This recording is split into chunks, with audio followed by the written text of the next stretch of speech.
Note that this is part 2 of the tutorial. I'm not going over the assets or the Kdenlive version again, because most of you are coming from part 1.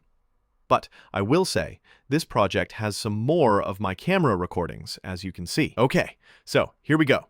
First, let's start with this scene, which is from the Shot 1 sequence. First, note this clip is actually 2 videos merged into one.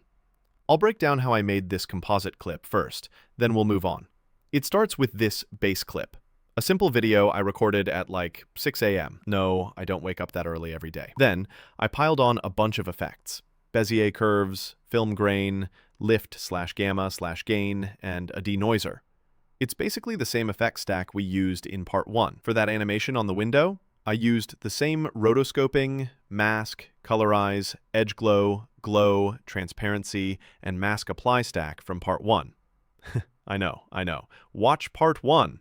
But don't worry, I'll explain what I'm doing as I go. The first 4 effects are just me playing around to get that war-themed look. There's no rocket science there. Just tweak stuff until it looks good to you. For the animation, I used colorize for that greenish, fire-like color. Then edge glow, then glow. Transparency was there, but left off for now. These all sit between the rotoscoping and mask apply effects. Here's why. The rotoscoping mask selects just the window area. Then, the mask apply effect tells all those glow effects to only affect the selected mask area, the window, and leave the rest of the video untouched.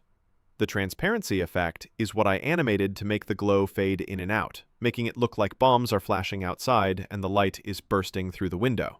I know it's not perfect. It was my first time trying something like this. I made this back in May 2025, and I'm writing this script and editing in September. I'll probably upload this in October or November, knowing me. So, that's it for that sequence. I just rendered it out. Now, on to the sequence Shot 1.1. Here's what I did. I placed the rendered video on track V1 and added Gaussian blur and a vignette effect. Why the blur? To make it feel like the camera is focusing on the clock.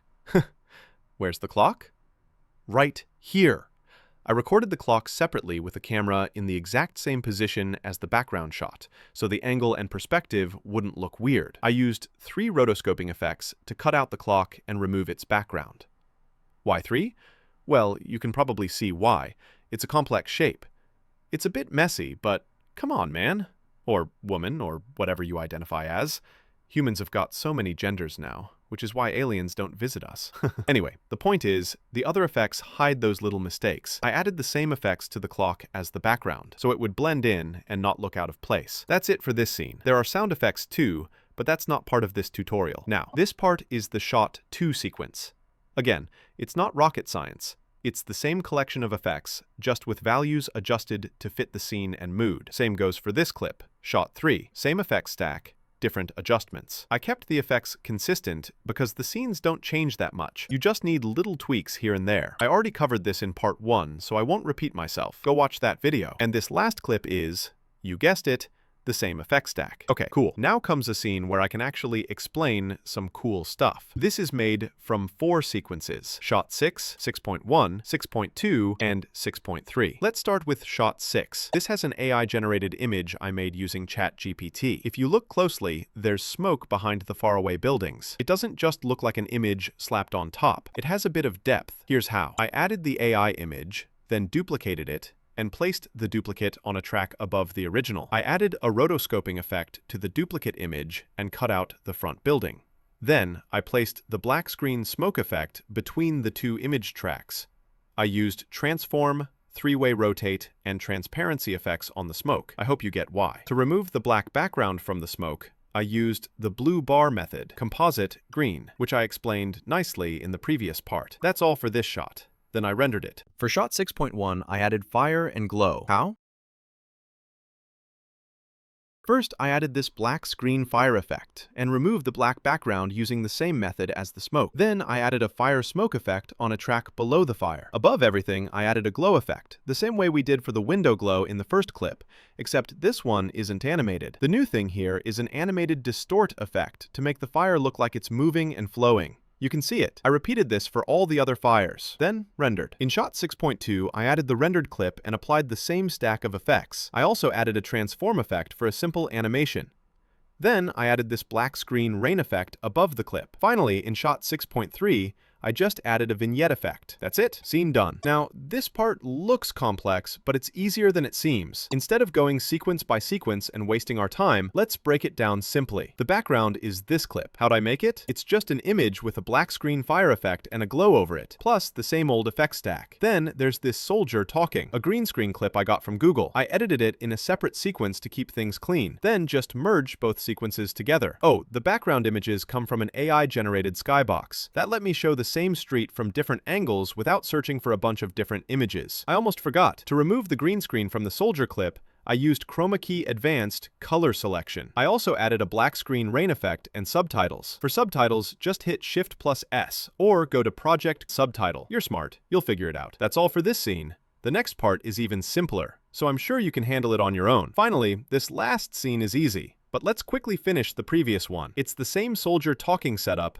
but using an AI-generated image instead of a video. Now, for this scene, to get this silhouette guy, I first recorded myself. Then I used an object mask effect to cut everything out except me. The black solid color made for a perfect background. I used brightness, as you can see. After rendering that, I placed it in the next sequence, shot 9.1. I added the classic background you already know, then my recorded clip. I duplicated my clip, placing the copy above the original. I used Chroma Key on the top clip to select and isolate the main figure, me, and remove the black. Then used brightness to make the bottom clip black and the top clip white. Finally, I used Transform to scale down the black clip slightly so it creates a black silhouette with a white outline. Looks cool, right? I rendered that, placed it in the next sequence, and added a rain effect. Done. Now, this scene. After skipping the first few seconds, you see this weird-ass montage effect, like a thunder flash making everything bright for a second. I just cut the clips into several equal-sized small pieces and added directional blur,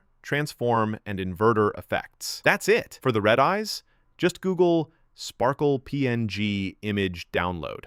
You're smart enough to figure it out. For the rain going crazy and changing direction, just play with the directional blur settings on the rain effect. This next part is the same effect we just did, but the focus is on the hands instead of the character. Finally, I combined everything into one sequence, and that's genuinely it, after adding sound effects and all that. But since sound isn't part of this tutorial, I'm skipping it. I believe you can handle that without a tutorial. Making this video was hard, and my potato PC made it worse. I highly request you to fund me via the QR code so I can buy a $500 PC. That way, these tutorials won't stop, because I nuked myself editing the next video. You'll probably need to fund me in Indian rupees through an Indian bank account because of some classic RBI rules. So yeah, that's the whole tutorial. That's all I did to make this war-themed scene in Kdenlive. Simple as F. Thanks for watching, and have a great day. Keep cooking. Hey, awesome creators. Before you go, I've got something super exciting to share. I'm a video editing freelancer, looking to level up my skills, gain experience, and build an epic portfolio. So I'm offering free video editing services to a select few clients like you. That's right. I'll take on your project and craft it into something amazing, completely free. Want in? Just shoot me an email at connectcloudsyncpro@gmail.com or DM me on my Reddit, Instagram, or Discord. All the links are waiting for you in the video description, about, and comments section. My portfolio link is also there, so you can check out my work. No long waits, no huge forms, just message me. We'll chat about your vision, and if everything is cool, we'll dive right in. Thanks for watching, and let's create something incredible together.